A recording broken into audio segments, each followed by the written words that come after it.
What is going on, YouTube and fantasy football fans out there everywhere? Chris Fearson here with you tonight. We are live as always for the Week 5 preview edition of the Fantasy Football Stock Report.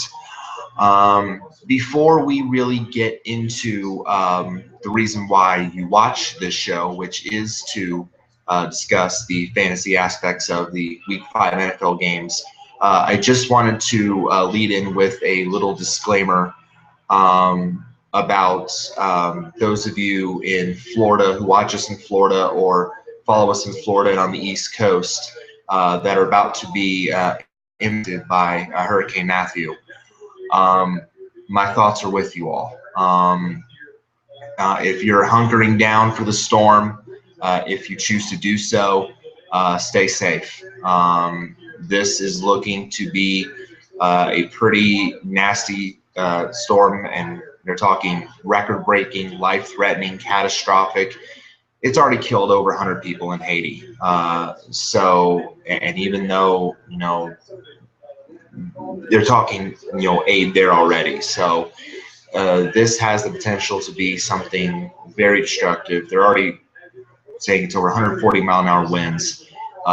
So I just wanted to say to all of you, I support teams in Florida. I support teams in North Carolina, up and down the East Coast, and I tweet to them all the time. So for any of you who watch us from the East Coast, Florida, Georgia, South Carolina, North Carolina, stay safe. If they tell you to evacuate, if you haven't already, get to a safe zone. But if you are hunkering down, make sure you have the supplies you need and stay safe and be aware. That's really all I wanted to say. I've also been putting it out there on Twitter as well to share my thoughts on that as the storm approaches. So I just wanted to get that out there to lead in with, and just to say, be strong, be safe, and hopefully you will get through it with not a whole lot of damage, although they are expecting there to be a lot, but just be safe. That's really the big thing that this storm is coming. So I know. So right now, for those of you in that area, fantasy should be the least of your worries. I'm just saying. I know. Right now, your team is the least of your concern. But I just want to put out there, just my thoughts are with you guys. Be safe in this. That's really what I wanted to start out with. As for the rest of us, we now go into Week 5 of the NFL season, and I know that's tough to transition from, but I must do it. The show must go on. For wherever you are at this point in fantasy football, whether you are sitting 4-0 or 3-1, 2-2 like me, I'm 1-3. But here's the thing: and I wanted to share this with you too before I get into the matchups and this week. This is kind of Halloween is around the corner. It is October after all. Halloween's around the corner, but this is kind of spooky, at least to me. Is it uncanny or is it spooky? All right. Another one of my favorite teams, and of course I'm wearing the Fitzgerald jersey because the Cardinals are playing Thursday Night Football tonight. I support the Cardinals. I always have, at least for the last couple of years when Kurt Warner was there. Now Carson Palmer and the veterans there, and Larry Fitzgerald and John Brown are on my team this year. Yada yada yada. So I've always liked the Cardinals. I like 5 different teams in the NFL. So the Colts, though, of course, have always been my favorite team living here in Indiana. So they've always been my first choice.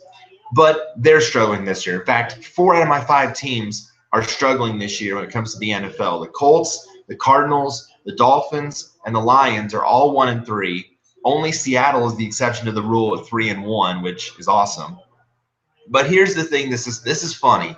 This is like I said, it's either uncanny or it's spooky. Okay, take a look at this little handy graph that I kind of threw together. Okay, here's the Colts here on the left-hand side, and my team, the Sycamore Speed Freaks, are on the right-hand side that I own with Nate and Matt, who you've seen on the show before. Records, exactly the same. The Colts are 1-3, and we're 1-3 right now, okay? Week 1, Colts lost by 4 points to the Lions. My team lost by 6, okay? Single-digit losses. Week 2, Colts lose by 2 touchdowns to Denver.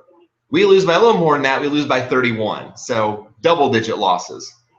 Week 3, a little bit of a difference, but we both win our games. Colts win by 4 over San Diego. We win by 17 over our opponent. So a little bit different in terms of the value of the win there, but we both won.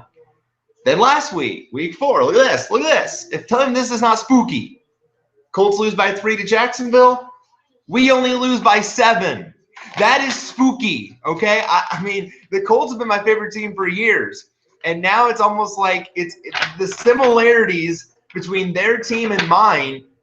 It's spooky. It's down to, uncanny or spooky. I don't know which, but it's just, dude, as they go, does my team go? I don't know. That's just like really, really, ooh, it's kind of just freaky to me. I hope that's not the case going forward. I hope I can buck that trend, or at least maybe the Colts can buck their trend as well and start winning more games, and myself as well, because I think the Colts know that they're better than a 1-3 team. I think the Cardinals also know that they're better than 1-3, and I'm pretty sure that I know better than I'm 1-3 because I have the talent there. And were it not for some, last-minute decisions or tight calls or close calls or whatever, I could very well be 3-1, and so could the Colts. So the point of that is, while as spooky as that is, the point I'm trying to make is that no matter where you're at, you should know at this point what kind of team you have. But at the same time, record is important when you're trying to make a push for the playoffs. If you've dealt with guys that have been unproductive, if you've dealt with injuries, if you've dealt with that, there are plenty of players out there, I'm sure, on waivers in a lot of leagues that could help you, especially this week, because this week, and speaking of that, I know it's a bad pun in a way, and I forgive if this sounds rough, but we kind of have to navigate the tough water this week because there's 4 teams on a bye. There's 4 teams this week. Kansas City, so you won't have Alex Smith or Spencer Ware or Jeremy Maclin or Travis Kelce this week. No Jacksonville this week, so you won't have Blake Bortles, TJ Yeldon. You won't have the Allens, Allen Robinson, Allen Hearns, even though you won't have Julius Thomas when no one healthy. No Seattle this week. That's the big one. So no Russell Wilson, no Kristen Michael, no Doug Baldwin, no Jimmy Graham, who's been breaking out the last 2 weeks. And, of course, no Seahawks defense. So you're going to maybe find a defense off waivers to stream this week. And no New Orleans Saints, who've been known to put up a ton of offense because their defense can't stop anybody. So no Drew Brees this week, no Mark Ingram, no Brandon Cooks, no Michael Thomas, no Willie Snead, no Coby Fleener, even if you use Coby Fleener anymore. So the point is there are some big names this week that we don't have, but there are still some matchups to take advantage of this week. There are guys that we can utilize in matchups. There's a couple injury things to touch on as well. The bottom line is there's a lot to get to this week. So let's go ahead and dive right in, starting with, of course, tonight's Thursday night game coming up here in about an hour, the Cardinals and the 49ers. This is really a big game for both teams because right now, where the NFC West is looking right now, of course, you've got the surprise, at least in my opinion, the surprise of the year. You've got the Los Angeles Rams sitting up there at the top at 3-1. I don't know how the Rams are 3-1. I can't explain it. If somebody can explain to me how in the world the LA Rams are 3-1, I like to know because to me, there's no explanation. I don't know how that is the case. Their offense really, outside of Todd Gurley, there's not much there. Case Keenum maybe has his moments at quarterback, but he's certainly not elite. Maybe the defense has been impressive, but on some games they've given up a lot of points. And somehow they shut down Arizona last week, but maybe also that was because Carson Palmer missed the second half with his concussion. And by the way, he's out again tonight. So it's tough to explain. I don't know. Maybe a change of scenery was what they needed. I can't explain it. I really can't. So, but they are tied with Seattle, who have also been, who now after kind of a slow start out of the gate is starting to look very much like Seattle again. And even though Russell Wilson has been banged up with ankle injury, the knee issue, he is just insane. So He's finding ways to win games. So now you've got the Cards and the 49ers playing tonight here in the bottom of the division at 1-3. And of course, the big story in this game is there will be no Carson Palmer tonight for Arizona. He has been ruled out with the concussion that he suffered last week. And it was pretty obvious when you saw what happened to Carson Palmer, the way that his head just kind of takes that hit when it slams and kind of bounces off the ground. You know that's a pretty serious concussion. You knew he probably wasn't going to be ready for tonight's game in a span of 4 days' time. So it was kind of expected that Drew Stanton was going to get the start tonight, and he is. So the big thing is, how is that offense going to look against the 49ers? Now, the 49ers defense obviously has not been very impressive this season. And, oh, by the way, the 49ers defense just lost one of their stalwarts, Navarro Bowman, now out for the year due to a torn Achilles. So big injuries on both sides coming into this game. A lot of things to be answered out of this game tonight as to who will still be alive in the NFC West. Could the Cardinals still be alive with this win tonight?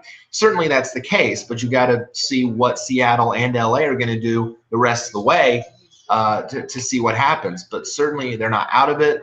San Francisco is not out of it, but I think the team that loses this game is really going to be in the worst situation. This is going to be a big game for the running backs, obviously, because, again, it's Drew Stanton going up against Blaine Gabbert. Neither quarterback really is anything very special.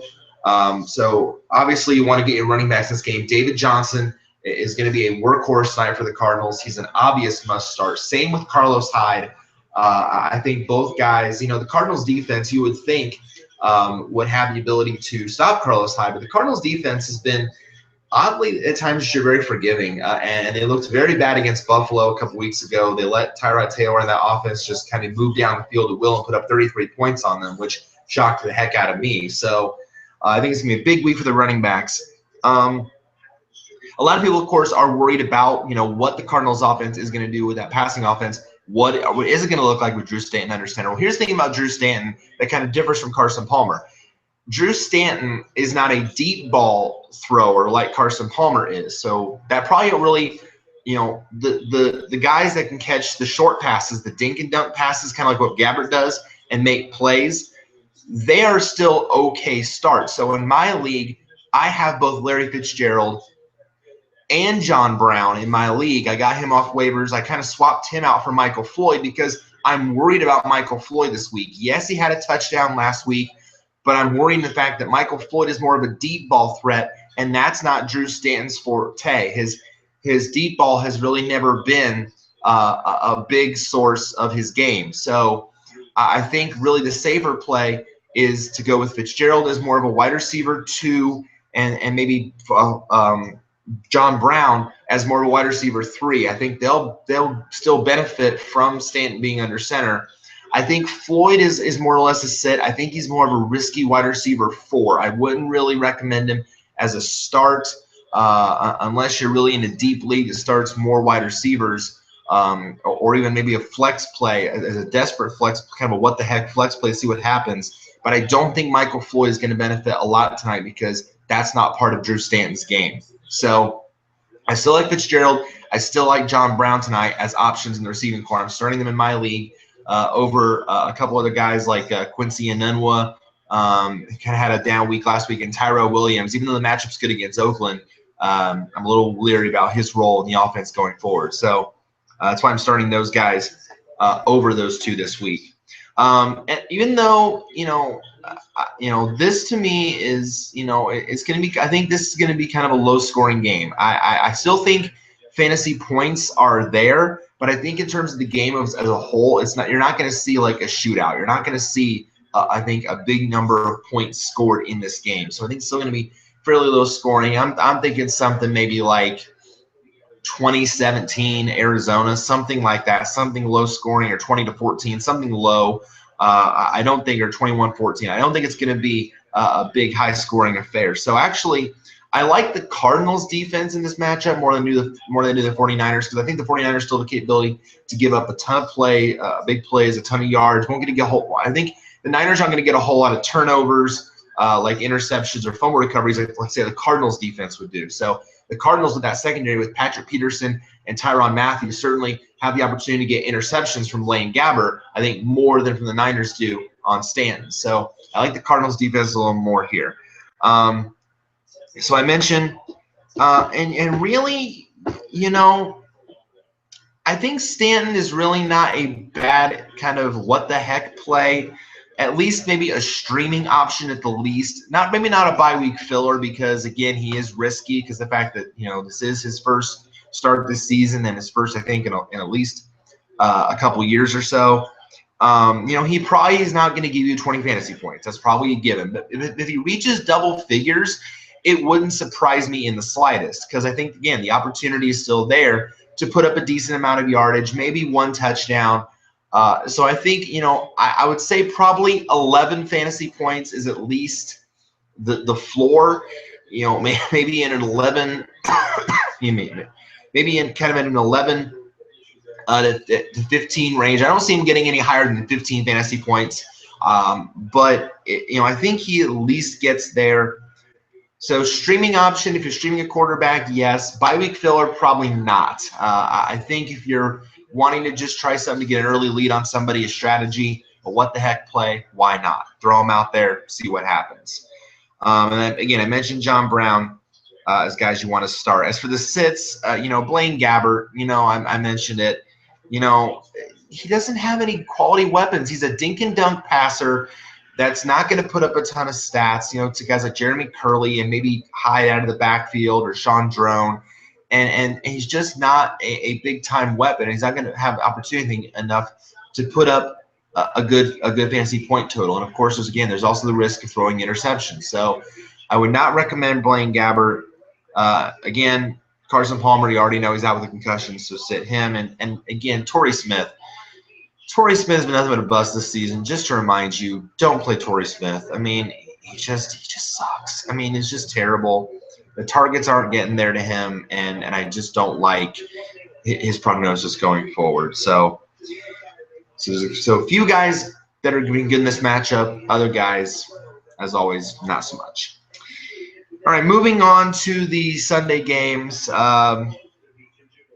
1 o'clock games. The Patriots at the Browns. Obviously, the big story here. Tom's back. Tom Brady, the suspension is finally over. The 4 games, he has finally served his time for whatever he did or didn't do in the whole Deflategate scandal. He finally said, you know what, I'm done fighting the legal system. I'm just going to serve it, and be done with it. And, well, that has come and gone. Somehow, again, the Patriots are 3-1 in his absence and atop the AFC East. Was it ever really in doubt? Probably not. And they're 2 games clear of everybody, so they're pretty much in a catbird seat right now as it is. So now Tom is back, and he gets to feast on the only winless team in the NFL. So I think it's pretty obvious it's going to be a big week by New England standards. I really cannot recommend a lot of Cleveland guys this week, maybe outside of Isaiah Crowell at running back, who has actually done a very decent job this season. I really cannot recommend any other Browns in this matchup. I think the Patriots, not only their offense with Brady back, but their defense is going to just feast on this Browns offense and just try to completely shut them down, especially considering the fact that, they were, they overwhelmed Houston a couple weeks ago, shut them down. So I think the opportunity, even the Patriots offense got shut out by the Bills, which is still freaking shocking. But I think they're going to be okay. I think they're going to have a much better week on both sides of the ball. So I think they'll be okay. The obvious starts.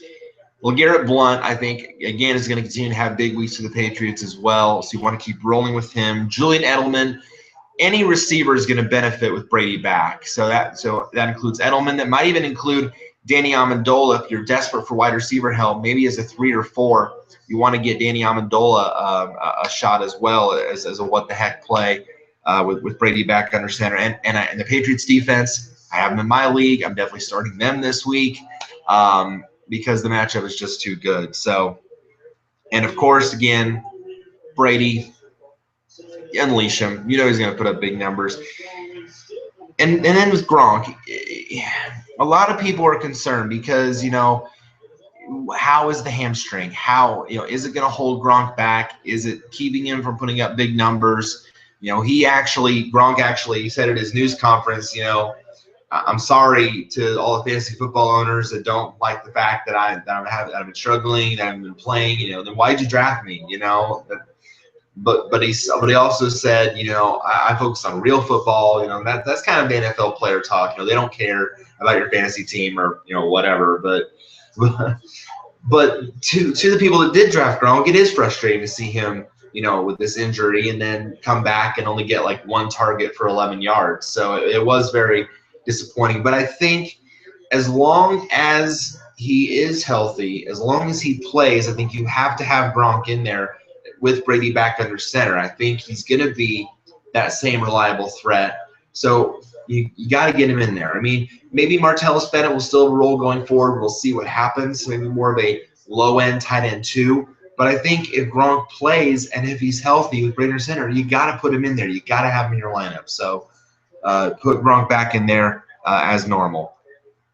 The sits, let's see. Oh yeah, they're all Browns. Okay, you notice that they're all Browns. That's the Browns. You sit those guys. Cody Kessler, Duke Johnson. He's being phased out of the offense. He's not getting the PPR targets that we thought he was going to this season. Crowell's getting most of the work, so you want to sit him. And you're sitting Terrell Pryor. And I know that might be a shot, but here's the thing. Bill Belichick always has a game plan to eliminate the opponent's weapon. Regardless of what their record is, he always has a plan to eliminate their top weapon. And right now, that is Terrell Pryor. So I think really he's the only multidimensional thing they have. So this week, not a recommended play for me. And Gary Barnidge, you got to continue to sit Gary Barnidge, until if or when Josh McCown comes back. He's better with McCown under center. You can't play him with Cody Kessler under center. So a lot of Pats this week to like, not so much the Browns. It's the Browns. It's the Browns. Could they go 0-16? Well, we'll see. It might happen. Eagles or the Lions this week. Boy, what a story the Philadelphia Eagles have been this season. And a very impressive 3-0 start led by their rookie out of North Dakota State, Carson Wentz. What a job that he has done, immediately being a force to be reckoned with in the NFL. Especially, again, what he did to Pittsburgh 2 weeks ago was just nothing short of extraordinary. And he, I believe, is probably available in a lot of your leagues. And this week, he's a great starting option. I got him off waivers this week as a backup behind Derek Carr. I think I'm still going to go with Carr this week, but it's a tough call because both are projected by CBS to have about the same amount of points because they both have really good matchups. So it's tough for me, but I think I'm still going to lean Carr. But I tell you what, Wentz, if you can get him and plug him in, especially if your quarterback's on a bye, if you have, say, a Drew Brees or a Russell Wilson or even a Blake Bortles, I think Carson Wentz is an excellent play this week for you. The Lions rank 30th against the pass. They've given up touchdowns in droves. The tight end especially, they've given up a touchdown to a tight end every week this season, which makes Zach Ertz a great play this week as well. I also got him off waivers, and I'm starting him this week as well. He's fully recovered from that dislocated rib that put him out for 2 weeks, so now he is back. And I think the Eagles are really going to benefit from this matchup and have really, really big fantasy days this week. The question is still, though, and for both these teams, the question mark is at running back. And that's why I think in this matchup you'll want to sit the running backs in this matchup, because with Philly, we don't know right now who's going to take the lead role. Ryan Matthews, it looks like he is going to come back from that ankle stiffness that he's been experiencing. But here's the thing. We don't know, if that's still going to be a bother to him, if he is being phased out of the offense. What's his role going forward? We don't know. What's Darren Sproles' role going forward? Are they going to get Wendell Smallwood more involved or Kenyon Barner? There's a lot of question marks in that backfield in Philadelphia. There's a lot of question marks in the backfield in Detroit because, of course, Abdul is on injured reserve for 8 weeks with that foot issue. Theo Riddick now looks like He's potentially banged up, and he really can't lead the Lions backfield. What's the rule? DeAndre Washington, I think, is out with an ankle issue, so now Zach Zenner's got to come in. It's a lot of question marks. So I do not trust starting a running back in this matchup until we really see on either side of the coin what we get from the running game in those matchups. So I just think it's too much of a fantasy nightmare for you to really deal with this week. So I think the obvious starts here for the Lions, you got to keep rolling with Matthew Stafford and Marvin Jones, the quarterback there and the wide receiver. Marvin Jones has turned into a stud from the moment he came into Detroit. He has clearly taken over the number one receiver job from the retired Calvin Johnson. He's clearly been the top guy, and Matthew Stafford continues to put up impressive numbers with that weapon in Marvin Jones, and of course the backside of the backfield. So you want to keep going with him. And Jordan Matthews of Philadelphia, again, the top wide receiver there, should have another big day with Wentz under center. And again, I mentioned the two guys you can start. I'm talking about Carson Wentz and Zach Ertz. The Lions defense, they just got beat by Brian Hoyer. And Brian Hoyer actually had a decent fantasy day against the Lions defense. The Wentz hype train should only get bigger moving forward. He's I even have him as a QB1 this week. In fact, I would not be surprised if Wentz finishes the week as a top 10 fantasy quarterback. I would not be surprised at all to see that happen. He's a great play, and he's probably really the best bye-week filler option you have this week. If he is on waivers and you own a quarterback like a Breeze or a Wilson or a Bortles, you have no better option. If you have still the chance, pick up Carson Wentz, put him in your lineup this week against Detroit. I think you will really, really benefit this week. And again, I mentioned Zach Ertz. He's high tight end one upside with this matchup. Great matchup again, considering the Lions have given up at least one touchdown to a tight end in every game so far this season. I mentioned again, you're sitting your running backs and you're sitting Golden Tate. And I know a lot of Golden Tate owners are getting frustrated, and I understand that. And, when's he going to break out? Well, is it going to happen at all? Because, again, he's just not getting the targets. We thought he'd be the number one guy when he got there and when Calvin Johnson retired. But then Marvin Jones was brought in, and all of a sudden Marvin Jones has emerged as the go-to guy, and Golden Tate's not getting targets. So it's clearly frustrating for fantasy owners. I don't know if you can trust Golden Tate moving forward at this point. Maybe you just stash him on your bench to see what happens if he breaks out going forward. But if you cannot afford to keep Golden Tate on your roster, it does not hurt you to drop him. So it really doesn't at this point. Maybe some other owner will pick him up just to see, what happens going forward. But if you don't think that you can, say you're a 1-3 team like myself, or even a 2-2 team, and you don't think you can afford to keep Golden Tate, don't do it. Don't have that spot just there to keep wishing and hoping that he's going to break out. Just go ahead and drop Golden Tate. But you're sitting in a good spot, like a 3-1 or a 4-0. It's okay to keep Golden Tate on your bench and see if he breaks out. If you've got depth ahead of him, or talent ahead of him, better than Golden Tate, better options than Golden Tate. So it just depends on where you're at. But for me, right now, you can't play Golden Tate. You just can't do it until he maybe decides to have a breakout game or two in a row. Bears are at the Colts. Again, another battle of 1-3 teams. This actually, it could be an offensive shootout because, again, both these defenses not exactly very good, especially the Colts defense, who has been getting torn apart by the likes of Detroit, another 1-3 team, by the likes of Jacksonville, who put up 30 on them in London, now a 1-3 team. It's safe to say. And again, this could be a chance for guys to really have big weeks with this matchup. This is my number 2 offensive game of the week. The regular one will come later on in the show. But I think this one certainly has the potential to be a big, high-scoring game as well, and guys that can put up a lot of points. The obvious starts, you're looking at your 3 main guys for the Colts again as must-start plays. Andrew Luck, I think, yes, of course, he struggled at times this year because of the fact he's getting hit. But you got to understand, he's still making big plays when he needs to. He nearly rallied the Colts from a 23-0 deficit last week as only Andrew Luck can. I mean, yes, his offensive line is full of rookies and not very good guys, but when he needs to make the big play, he usually does. So I think you've got to keep rolling with him this week, especially at home where he does tend to play better.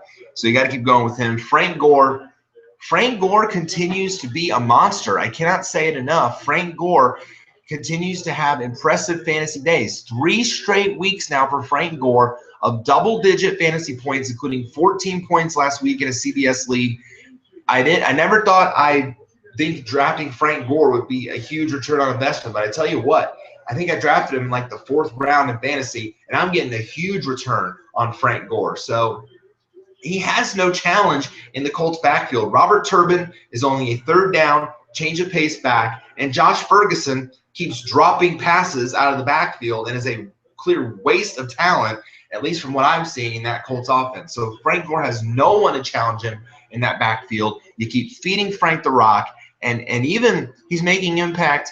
I think he's had a receiving touchdown this year. That happens only rarely, but he does that.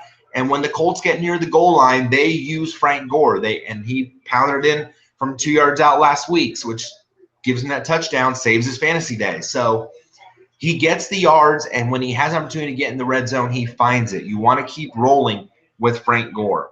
And, of course, T.Y. Hilton. Right now, as always, the top receiver in this Colts offense with Dante Moncrief out. He's going to get a ton of targets, and he's going to benefit from it.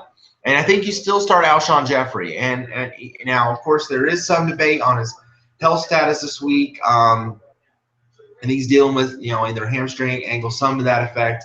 As long as he plays, you play him, especially now that Kevin White is out for the year again.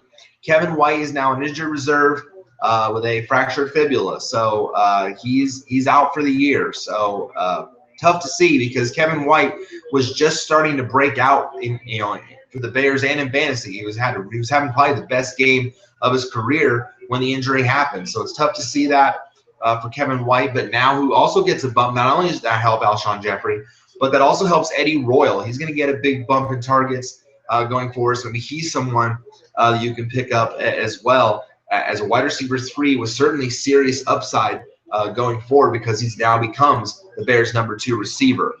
But as long as Alshon Jeffrey is healthy, you play him as you normally would. I never thought I'd say it, but Brian Hoyer actually has not looked bad the last couple weeks. And he actually, again, here gets a strong matchup where Brian Hoyer is actually usable as a very nice bye-week filler or streaming option.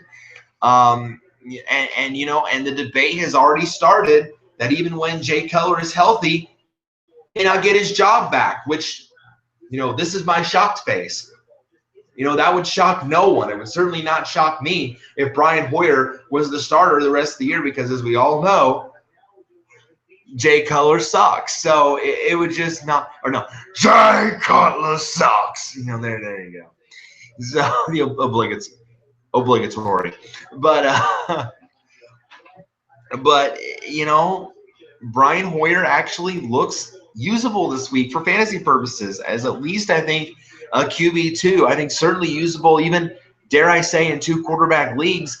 I think you can pair a Brian Hoyer with a very high upside QB1 and really reap good results this week. So, and again, if you only play one, again, I think definitely use it as a bye-week filler or a streaming option as well because we've all seen Colts defense gives up a ton. That secondary continues to be banged up, and you got to utilize that. So, great option there. And, of course, you also, another guy maybe hopefully you picked off the waivers, is running back Jordan Howard, the former Indiana and UAB stud. He's getting this opportunity in the absence of Jeremy Langford out for those 4 to 6 week time frame. He's making the most of it. Had a big week last week, over 100 yards and a touchdown. He's definitely got low-end RB1 appeal in this matchup, but certainly RB1-2 appeal going forward as his time in the starter here, or as a starter here in Chicago for the long haul. Great bye-week filler this week as well.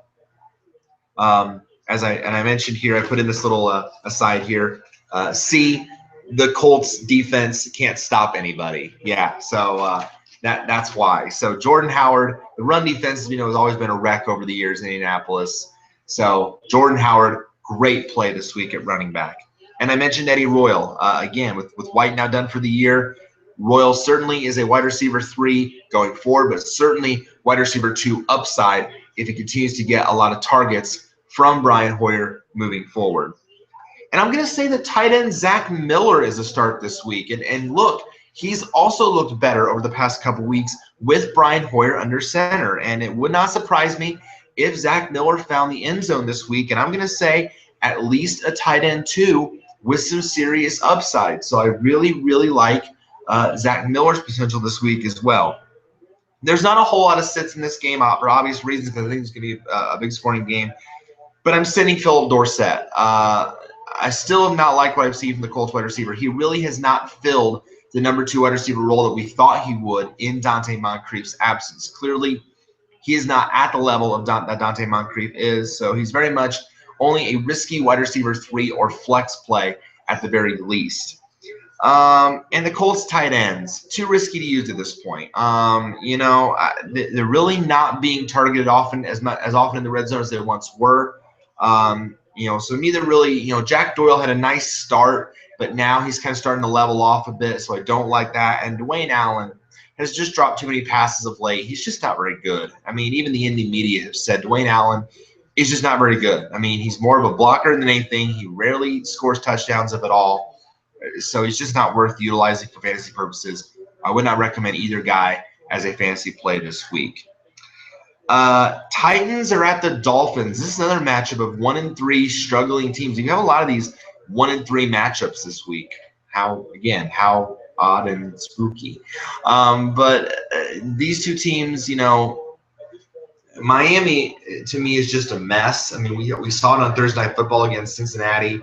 Ryan Tannehill getting pressure knocked on his butt, trying to make connection with receivers. It wouldn't happen. The run game right now is a disaster with Arian Foster's hurt and his status up in the air again this week. And then the committee backfield without Arian Foster there. It's a mess. In Tennessee, they have the running game there with DeMarco Murray and Derrick Henry, and that's awesome. But outside of that, Marcus Mariota, again, it's the same struggles that have plagued Tennessee.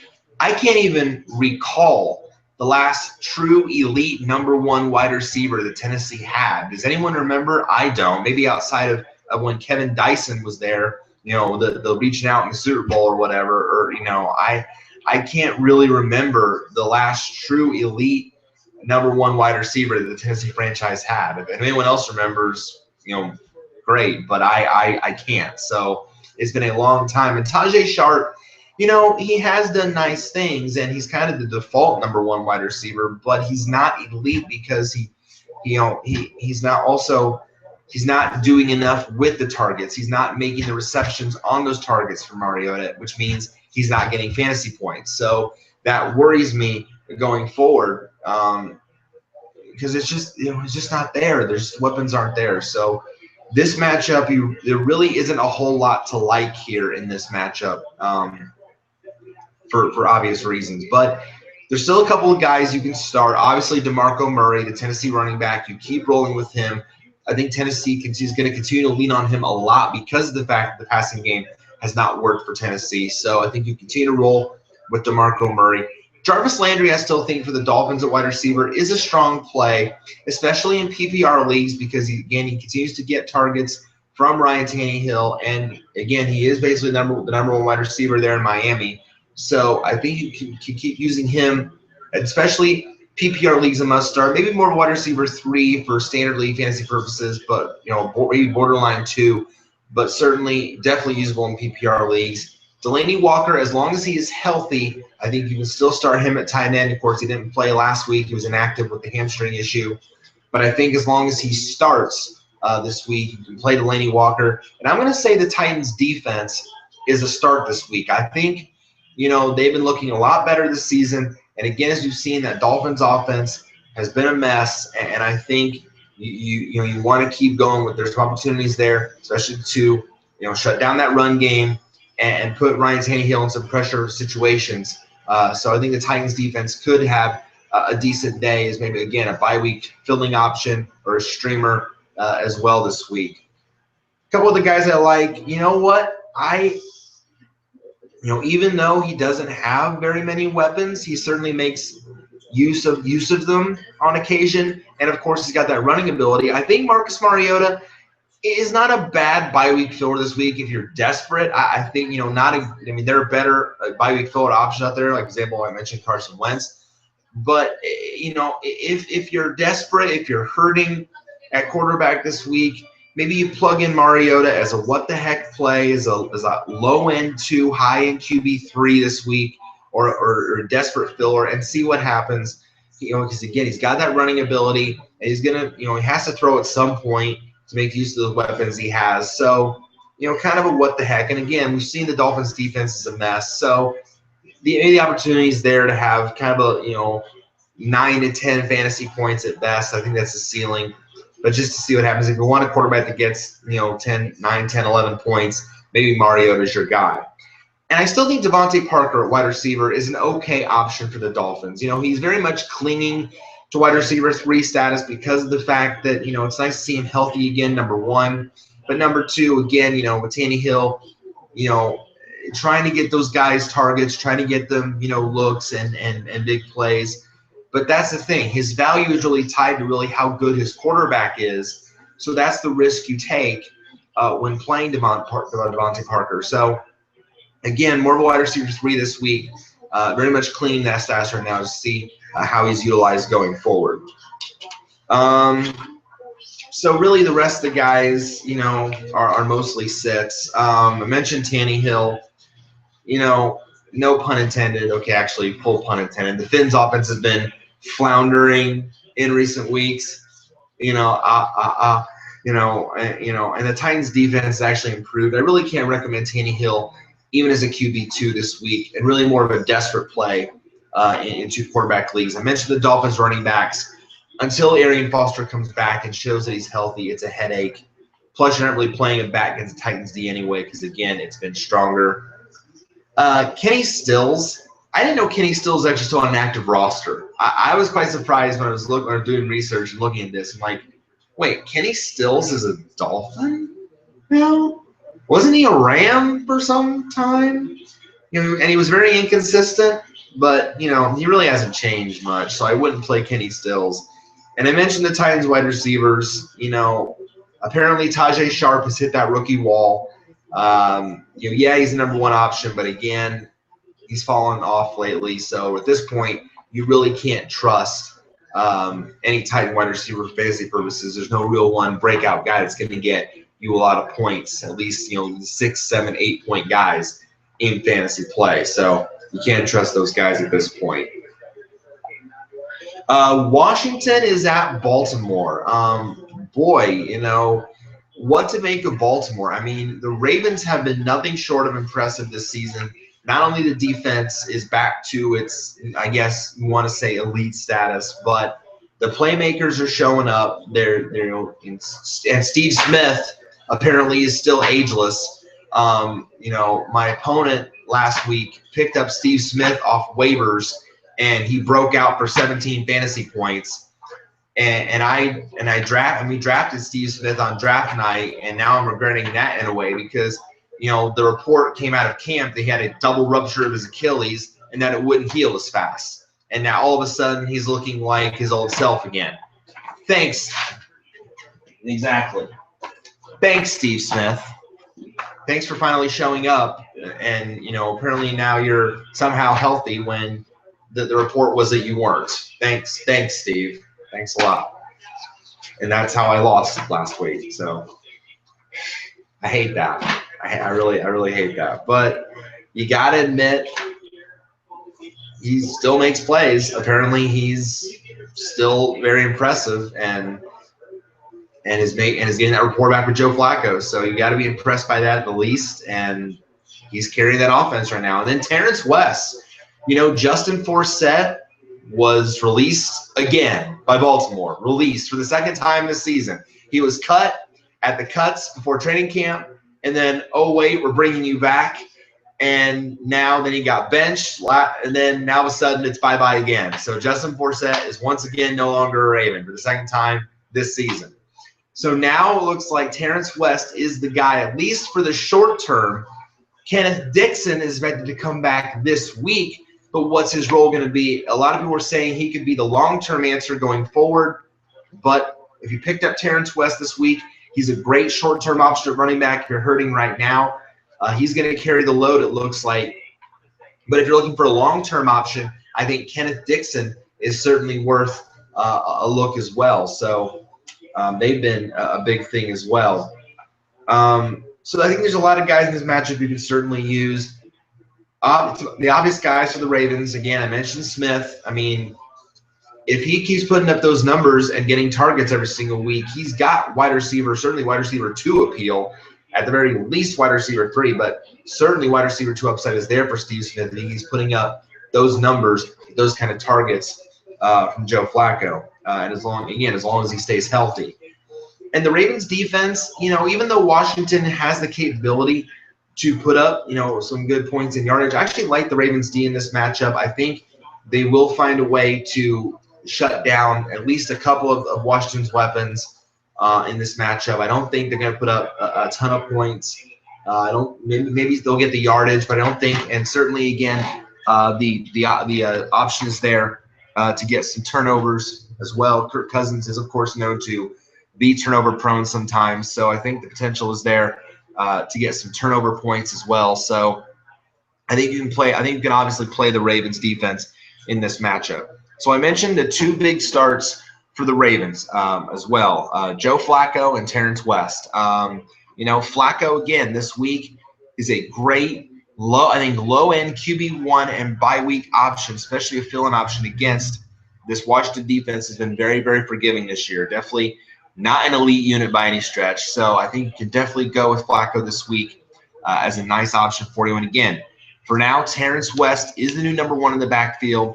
As we really don't know what Kenneth Dixon's role is going to be. Is he going to be a workhorse back? Is he going to be a third down guy? Or is he going to get the lead role and then Terrence West becomes the third down guy? We don't know for sure yet. But for now, I think you ride Terrence West as the number 1 option there. I think he's a very nice RB2 this week, but certainly has RB1 upside and also a good bye week filler as well this week. Again, a nice short-term option, but I think it's looking maybe more and more like Kenneth Dixon's going to be the long-term guy. But again, we don't know for sure. So maybe you pick up Kenneth Dixon if you did, and maybe stash him on your bench for now to see what his role is going forward. But if you want a good short-term option, you go with Terrence West. So that's how I really rate those guys at this point. The sits this week, Kirk Cousins against this Ravens defense, I don't like the matchup. I don't really even like him as a QB2. I think it's way too risky for me this week. Same with Matt Jones, the Washington running back. Again, tough defense. He's going to have tough time finding running room, I think. So not a recommended play for me this week. Maybe more of a flex play, but not a recommended elite start. Mike Wallace, for the Ravens wide receiver, he's truly been leapfrog on the depth chart. He did have a nice start early, but that was when Smith was still banged up, when Dennis Pitta hadn't come into the mold yet. But now he's kind of, again, fallen on the depth chart. So I don't think he's really even worth using as a wide receiver 3 at this point. More of a desperate wide receiver 4 in a deeper league if you're desperate. So I don't like him. And Dennis Pitta, what happened? What happened, man? What happened? What happened, Dennis? You had a great breakout week a couple weeks ago, and in the last 2 weeks, you've completely fallen off the cliff. You only had 1 fantasy point last week. It looks like maybe it was a 1-week wonder thing. I don't know. I mean, it's very much hit and miss, and tight end has been so fickle this year at the position. I don't know what to expect of Dennis Pitta going forward. So his down totals the last 2 weeks are really concerning to me. I've already dropped him and replaced him with Zach Ertz because I think the Philly offense is going to utilize him better going forward and looks better going forward. But it worries me now. So I'm really worried about Dennis Pitta. If you have a better tight end option, you could afford to stash Dennis Pitta to see what happens going forward. Okay, but if it were me, I don't think I can trust that after 2 bad weeks. So I'm really, really leery about Dennis Pitta going forward. Texans at Vikings. This is going to be a fun one. The tech is going to be the Texans, revitalized offense going up against that tough Vikings defense. The Vikings defense, I think we can safely say, is the major reason why they are still 4-0 in the class of the NFC North. I mean, I think it's a given. Yes, we got to give props to Sam Bradford for what he's done with the offense. Yes, we've got to give props for Jerick McKinnon to how he has emerged as a great running back in the absence of Adrian Peterson, and Stephon Diggs, the talent there, and Kyle Rudolph at tight end. All that is well and good, but the Vikings defense has made play after play and has done enough to give the offense a chance to shine, but has completely shut down opponents in games. Has been nothing short of impressive. You know, Xavier Rhodes and Terrence Newman in the secondary, Everson Griffin on that front four has been nothing short of impressive. So you got to give credit there. So that is really going to be the intensity of this matchup. It's going to be one I'm definitely going to have my eyes on in the 1 o'clock slate as well, because I have Lamar Miller in that matchup, and I'm going with him. You want to talk about consistent. Lamar Miller, over the past 3 weeks, 10 fantasy points, 10 fantasy points, and oh yeah, 10 fantasy points. He's been nothing short of consistent. He always hits that double-digit mark, and even though the Vikings have been strong, Lamar Miller is finally being utilized as the RB1 that he should be. He was never utilized that way in Miami, but as we knew when he was signed by Houston, Houston running backs tote the rock like it's nobody's business. And Lamar Miller has certainly done that. And I think he's going to get that work here because you know those Minnesota corners, Rhodes and Newman, you know they're going to try to shut down Nuke Hopkins, DeAndre Hopkins, and Will Fuller. You just know. And especially after what Xavier Rhodes did to poor Odell Beckham Jr. So, you know, that's going to be their focus. So I think it's going to be a big week for the running backs in this game. I think you can go with these guys as obvious plays. And again, the Vikings guys are also obvious. So Lamar Miller is an obvious start. Jerick McKinnon is an obvious start. Had 15 fantasy points last week. And I have solid depth across running back position. I own Lamar Miller, Frank Gore, and Jerick McKinnon right now. I'm set at running back for the foreseeable future, barring injury. Either of those guys, you know, Miller I think is a rock solid one, but I can plug in Gore or McKinnon as my RB2 on a weekly basis and be okay. So I'm set at that position. I don't need a fourth running back right now on my rosters. That's why I've kind of shored up my wide receiver depth. So Jerick McKinnon certainly is looking like a great volume option this week, because you know that the Texans are also they've given up a lot against the run as well, but you also know that their secondary is just as strong. So, but that doesn't mean that you sit Stephon Diggs. I think you can still play Stephon Diggs in this match because you know he's going to get a ton of targets from Sam Bradford. You got to keep rolling with Stephon Diggs in this match as well, and Kyle Rudolph. I mean, Kyle Rudolph, he's not only – the thing about Kyle Rudolph that kind of separates him from other tight ends, not only is Kyle Rudolph targeted in the red zone, he's targeted also in the middle of the field. Like last week, and Nate and I had to watch the game because it came down to the Monday night game. Our opponent had Kyle Rudolph, and we're watching him putting up catch after catch in the middle of the field. And then, of course, he gets the touchdown in the red zone, but Kyle Rudolph is getting targeted just as much in the middle of the field as he is the red zone. So that's what makes Kyle Rudolph a big beneficiary for fantasy purposes. He had 11 fantasy points last week, which was huge in our opponent's win. So I think you got to keep going with Kyle Rudolph as an obvious tight end one. And again, you want to keep starting that Vikings defense. Even though the Texans offense has looked good at times this year, the Vikings defense tends to take away those big weapons. So you want to keep rolling with them. There's opportunities there to make plays and shut down offenses. So you want to keep going with them this week. I'm going to say that Sam Bradford, is a nice bye-week filler option this week. We were debating with myself and my co-owners, Matt and Nate, whether to pick up Sam Bradford, or when we saw that Carson Wentz was on waivers, what would be the better second option. We ultimately went with Wentz, but Bradford is not a bad option either. The way that he has directed this offense in 3 short weeks, again, has been nothing short of amazing. I'm going to continue to praise Sam Bradford probably till my lips fall off my face. Can't feel my face when I'm with you. It's like I'll do that because he's been nothing short of impressive.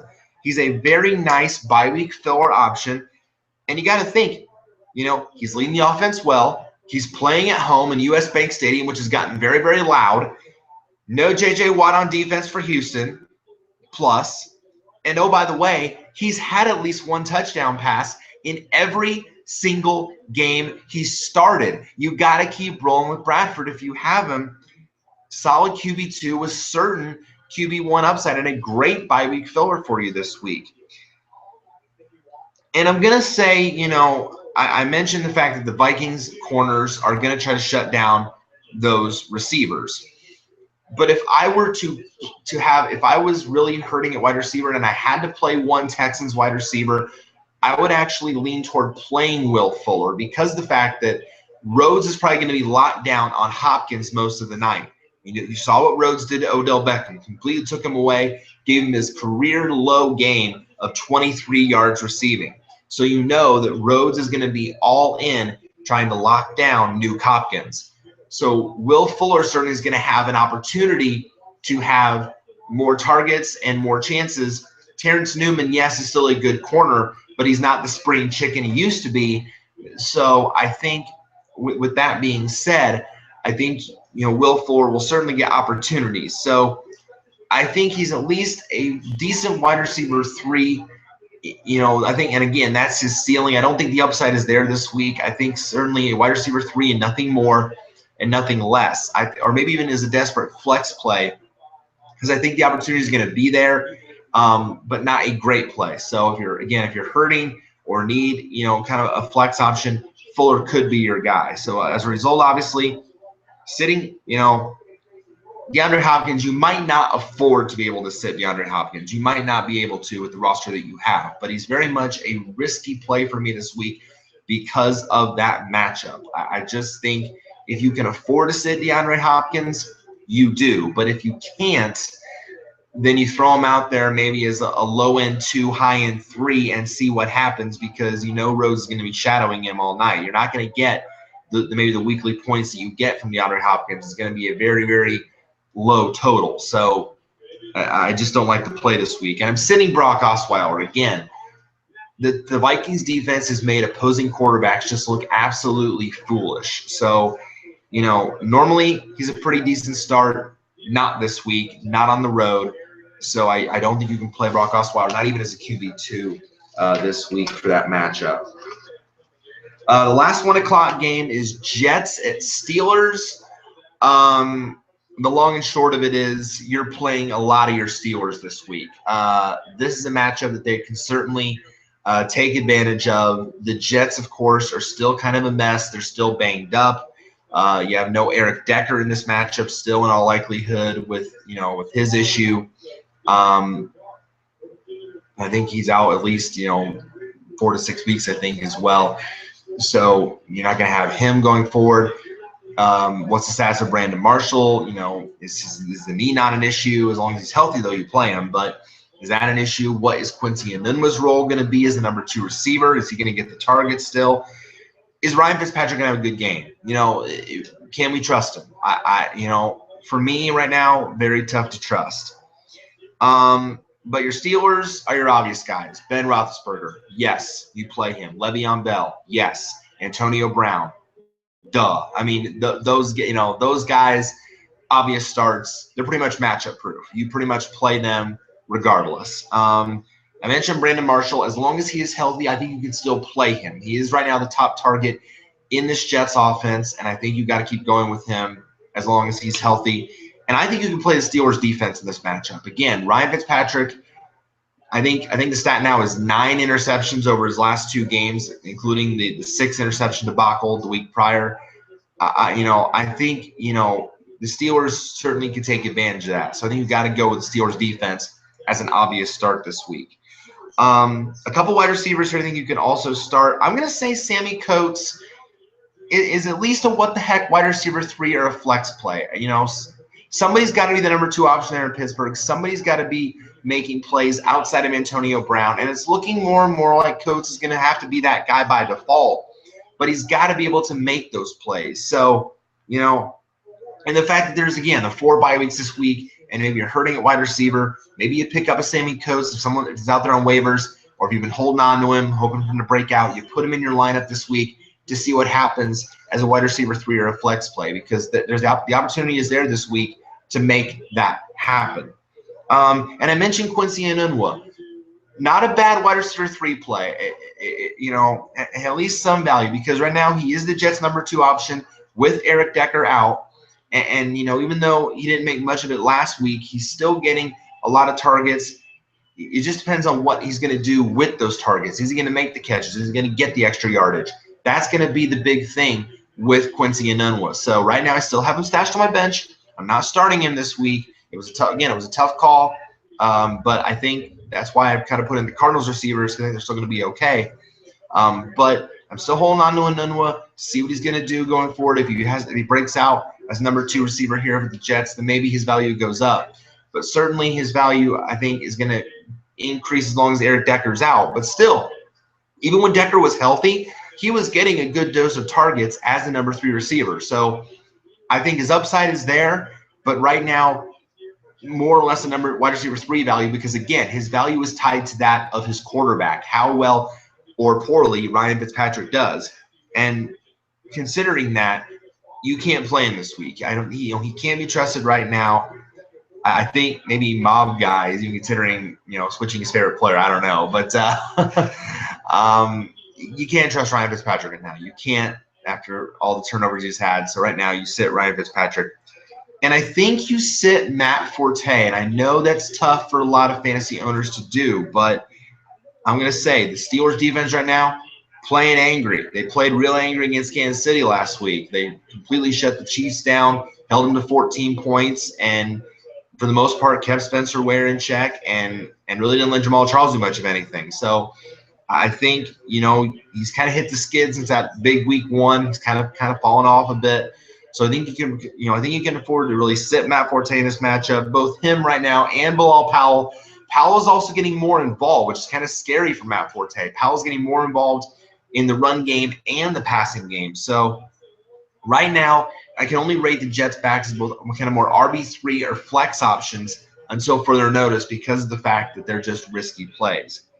And Jesse James, the Steelers tight end, we were kind of hoping for big things from him at some point this season. Hasn't really happened yet. He kind of occasionally finds the end zone, but it doesn't happen on a continual enough basis. He's nothing more than a tight end 2. He's just not targeted enough. He's not targeted at the level that Heath Miller was when he was there in Pittsburgh. Hasn't got to that level yet. So nothing more than a tight end 2. Going now into the afternoon games. We're now going into my offensive game of the week, number 3. And I know that might surprise you considering the matchup, but hear me out on this. This is 3-1 Falcons at 4-0 Broncos. I know all y'all are going to freak out and say, oh, but that Broncos defense is going to shut down Atlanta. Atlanta's not very good on the road. Well, and that might be all well and good, but I still think Atlanta's weapons are going to have decent days, especially Devontae Freeman, because Tevin Coleman is not going to be as involved as he has been in previously. And really, he wasn't involved in the last game with Atlanta either. But here's the thing about Tevin Coleman. He has a sickle cell trait that makes it very hard for him to compete at high altitudes. And there was also talk that he might even sit out the game entirely because of that. But from what we're hearing, he is going to play, but his touches will probably be limited. So that means ding, ding, ding, bigger upside for Devonta Freeman this week. So I think it's going to be a big game for Devonta Freeman, and I still think you can't afford to sit Julio Jones. I mean, even though, again, Denver's corners are going to be tough on him, might even double team him, and we know what Aqib Talib can do in that secondary, and Chris Harris.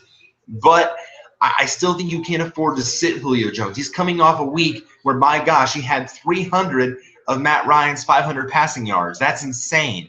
So I don't think you can still afford to sit Julio Jones. Even in this tough matchup, I still think you have to play him. So those are really the only 2 obvious guys from Atlanta are Devonta Freeman and Julio Jones. I still think you're going to have decent enough fantasy days to help your team this week. As for Denver, you start your key guys there. C.J. Anderson will still have a big day. He's looking like the Denver running back. It's going to break this curse of bad Denver running backs. If I'm going to have that breakout year that we hope to see, from C.J. Anderson. So it looks like, yes, so you keep rolling with him, and you start your Denver receivers this week, Demaryius Thomas and Emmanuel Sanders. You keep rolling with these guys, regardless of who's at quarterback. There's talk that this could be the week that Trevor Siemian comes back because, again, it's his non-throwing shoulder that's affected right now. So, but, you know, there's debate whether or not he's going to play or not. We'll see. But, you know, whoever starts in this matchup makes for a good option. So I think you got to keep rolling with those Denver receivers. Again, the Falcons' defense is forgiving. The secondary is not that great. So I think, you know, you got to keep rolling with those guys. Again, it's high upside, at least wide receiver 2s, but certainly Thomas has wide receiver 1 upside. Sanders is a very nice wide receiver 2. So if Siemian is active, if he plays, it's a plus matchup. Certainly high-end QB2 upside and definite nice bye-week filler option for you as well. But if he's out, Paxton Lynch then makes for a very nice streaming option as well, because we saw what he did when Siemian missed that time last week. We saw what Paxton Lynch could do with the offense and directed it very, very well. I watched this kid play at Memphis. He was so impressive. He was fun to watch. He, you know, has a cannon of an arm, and it shows. So he's an okay backup there in Denver. He can direct the offense just as well, and I think he makes for a decent streaming play if Trevor Siemian is out. So you want to monitor the situation if you're a Siemian owner. If you've been going with him this season, monitor it.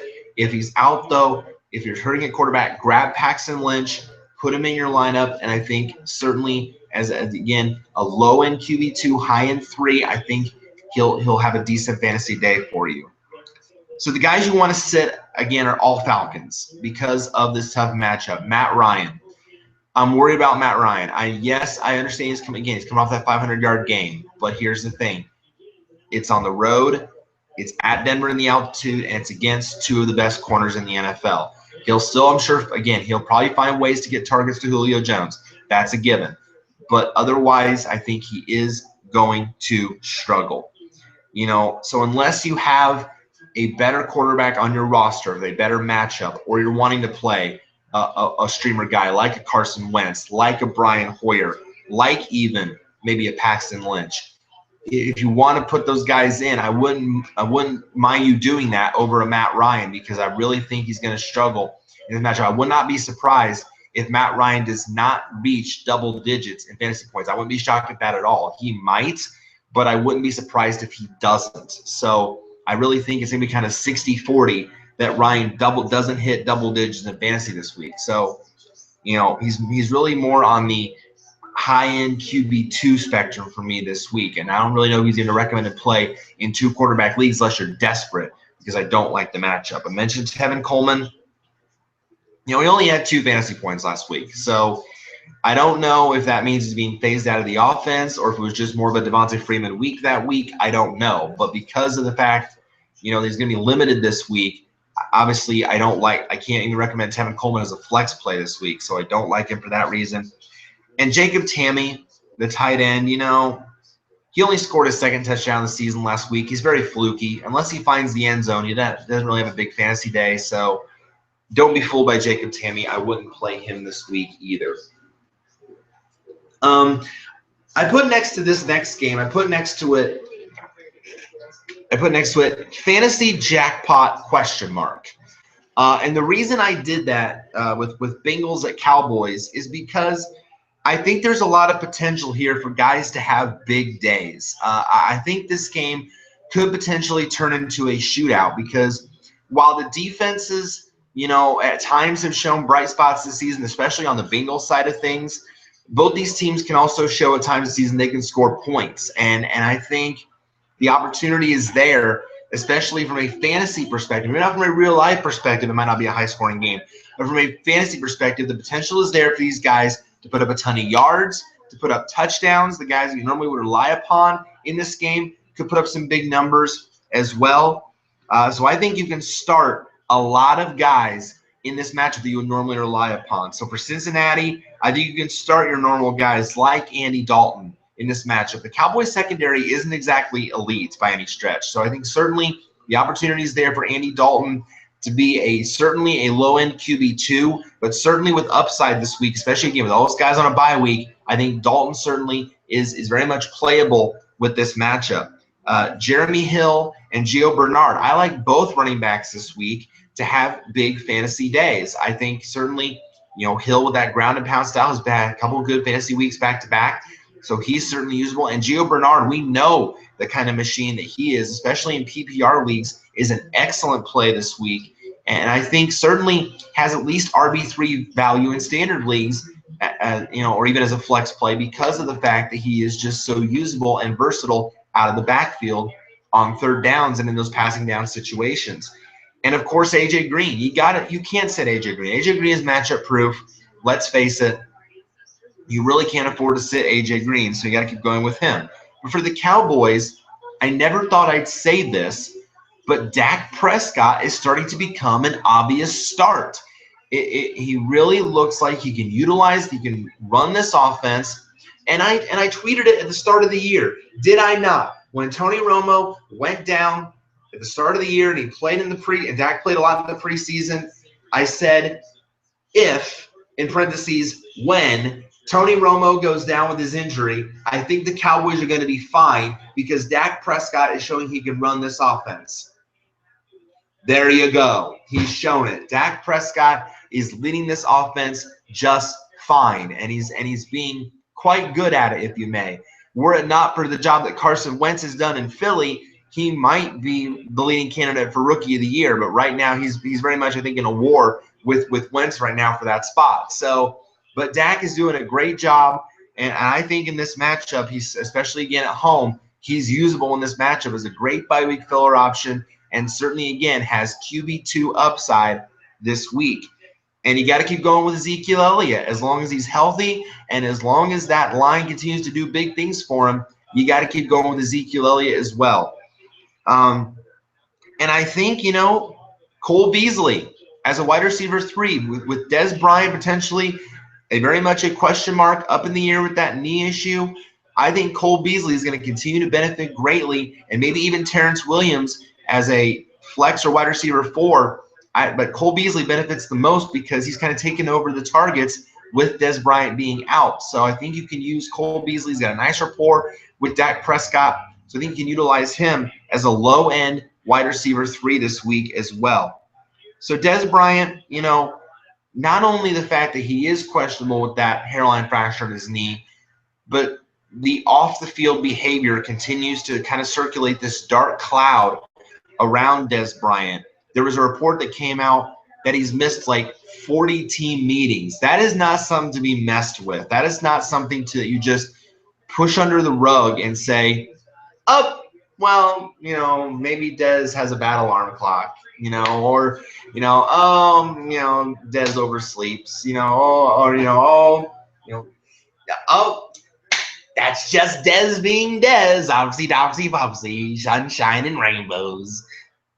No, you got to take that crap seriously. So I'm worried. I'm worried about Dez Bryant. I don't know, is he going to play? Is he not going to play? We don't know. Monitor that status, but I don't like the direction of where that is going. I don't know if the Cowboys are going to do anything about it going forward because, again, this is a Jerry Jones, Jason Garrett kind of led team that said we're going to rally around Greg Hardy. But, and then later recanted when they said, oops, our bad. But sorry for us supporting a domestic violence guy. But,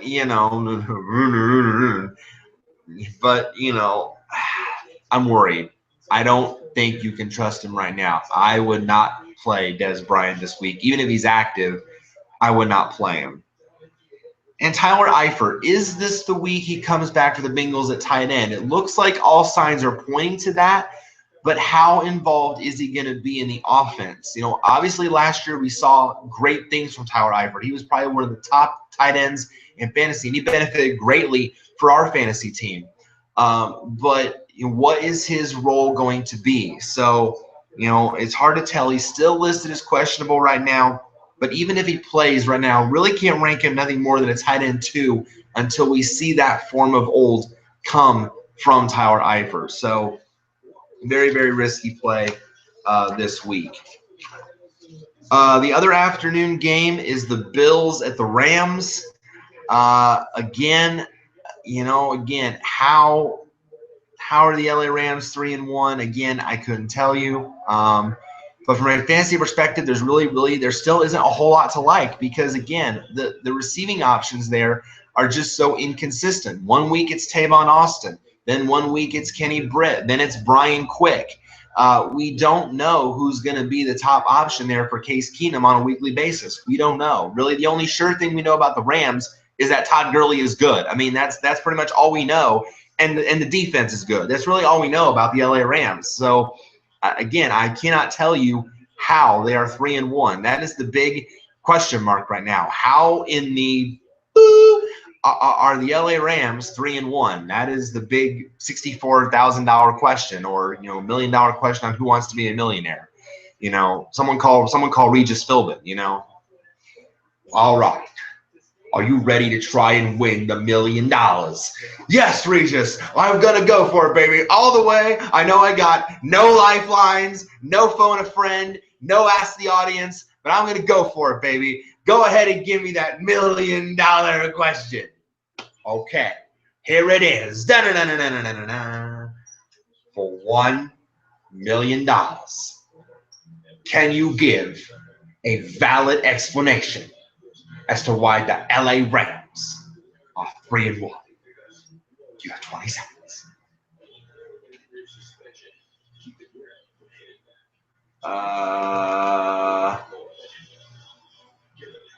Can I walk away and still take $500,000?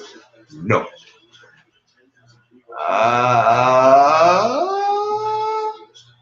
I should have walked away. Too bad. Unexplainable. No one knows why. So, what kind of team are we going to get this week? It's really hard to tell. So, just hard to tell. So really, there's only a few obvious guys. Only a few guys I like in this matchup period as a result, because again, these are two traditionally good defenses with not a whole lot of strong fantasy options in this game. But you do want to go with the running backs, I think, in this matchup. I think it's going to be a big day for both the running backs. I'm talking, of course, about LaShawn Shady McCoy and, of course, Todd Gurley. I think those are both must-start obvious plays in this matchup. They're going to get their yardage. They're going to get a bulk of the work. So you're going to keep rolling with those guys, and you're going to want to keep rolling with the Rams defense. I think they will find a way to eliminate Tyrod Taylor and his running ability. And again, right now they don't have a whole lot of weapons at receiver because Sammy Watkins is on injured reserve. So they don't have a whole lot of weapons right now. But I will say this. I will say if you're hurting at wide receiver, if you're desperate, maybe you pick up Robert Woods and you put him in, because right now he is the default #1 receiver right now in Buffalo by default. And he had a decent game last week. He had over 80 yards receiving last week. So, right now he has at least wide receiver 3-4 value at the very least. So I think you can pick up, maybe plug it in your lineup. So, so those guys I like, but the quarterbacks I don't. I don't like Tyrod Taylor or Case Keenum in this matchup. You guys know that by now. I don't like the matchup for Taylor against this Rams defense. More of a desperate QB2, not a recommended bye-week filler for me. Case Keenum, I'll never be sold on him. Ever. You can't do it. Sorry. The Bills just shut out the Patriots. Imagine what they're going to do to Keenum. So I'll never buy Case Keenum. Ever. Never, ever. Won't do it. So not going to happen. And again, I mentioned the Rams wide receivers, too inconsistent to like one. All right, the other afternoon game. And this to me is the woo. Oh, hang on. No, if we're going to do this, we're going to do it right.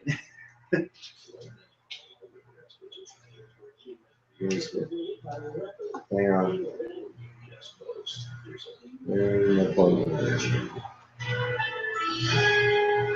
Oh, gosh dang it, there it is. There we go. This is the offensive game of the week. Right here. This is the offensive game of the week. I don't know why it's not doing it as much either. It was fine.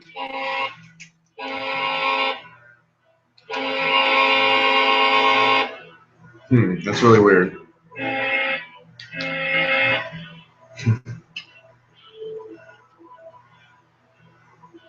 Well, I'm not sure why it's doing that. It was doing normally a couple days ago. But this is the offensive game of the week. Stupid thing.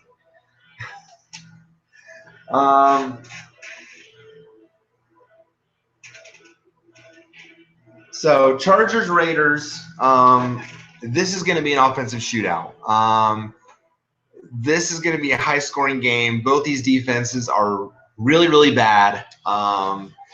So I'm expecting big things from a lot of guys. So you're starting a lot of your guys in this matchup. You're obvious. Derek Carr, keep rolling with him. He had 4 touchdown passes last week, 31 fantasy points. You keep rolling with Derek Carr. Michael Crabtree has had touchdowns now in back-to-back weeks. He had 3 touchdowns last week. You keep going with him. Amari Cooper, even though he struggled, I still think he'll get enough targets to be okay. He's still fantasy relevant. I think you keep going with him. For the Chargers, Phillip Rivers obviously is a must-play in this matchup. Melvin Gordon, the every down back, you keep going with him as well. And Travis Benjamin, who has emerged as the number 1 receiving option there in San Diego. I think you keep going with him as well. A couple other Chargers I like. Tyrell Williams, I think, still has value as a fantasy wide receiver number 3. The targets continue to come his way. Even though he's making a lot out of them, he's still getting enough fantasy, 5-6 points on a consistent basis to be fantasy relevant. So he's still got wide receiver 3 value at least. And Hunter Henry, as long as Antonio Gates is out, Hunter Henry is still a strong tight end 1, but this might be the week that Antonio Gates does come back. So keep an eye on that. But certainly, I think Hunter Henry is still usable as long as Gates is out. The guys I don't like, Latavius Murray, he just popped up on the injury report with a foot issue, so he's listed as questionable. Plus, he's kind of been a disappointment this year anyway, and that doesn't impress me all that much. So worry about Latavius Murray. Don't go with him this week. And Dontrell Inman, even though Dontrell Inman at wide receiver had a breakout week last week for the Chargers, I still think he's below Travis Benjamin and Tyrell Williams on the depth chart. Maybe a stash wide receiver 4, see what happens long term, but don't be fooled yet. Don't ride that train yet. Wait and see what happens with him. See if that continues on a consistent basis. If not, then maybe you could be wide receiver 3. But right now, can't trust that. Sunday night game, Giants-Packers. This could be a fun one as well. But what kind of Giants team we're going to get this week after the tough game against Minnesota? How are they going to show up against Green Bay? Are they going to show up against Green Bay? That is the big question.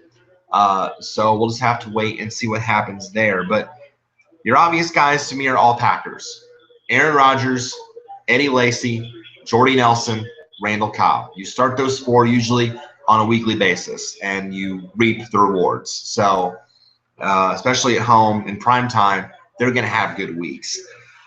I will give Odell Beckham 1 more week. I know it has just been so frustrating to see, the fact that I drafted Odell Beckham first round in my draft, and he has not scored a touchdown all season. It has been so frustrating. And then his on-the-field behavior, his antics, getting him, penalties, in trouble, getting rattled by secondary guys. It has been painful. It's been downright painful to watch. But, if he doesn't find the end zone this week, it's really time to start panicking about him going forward. Do you bench him? Do you drop him altogether if he's even droppable in your league?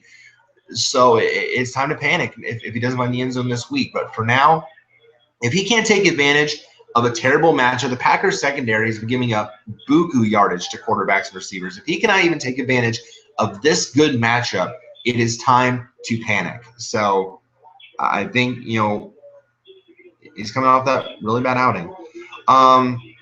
So the guys you sit, Eli Manning, I don't think you can trust him. not right now. He's had 3 bad weeks in a row. He's been pedestrian, very much not great, and this matchup does him no favor, really. Even though the secondary is terrible, I worry about him. I think really he's more of a desperate 2-quarterback league guy this week. I dropped him in favor of Carson Wentz. I don't like his outlook going forward, and Eagles' schedule is more favorable. So I want to take a guy with a better offense, and right now the Giants just really don't have it.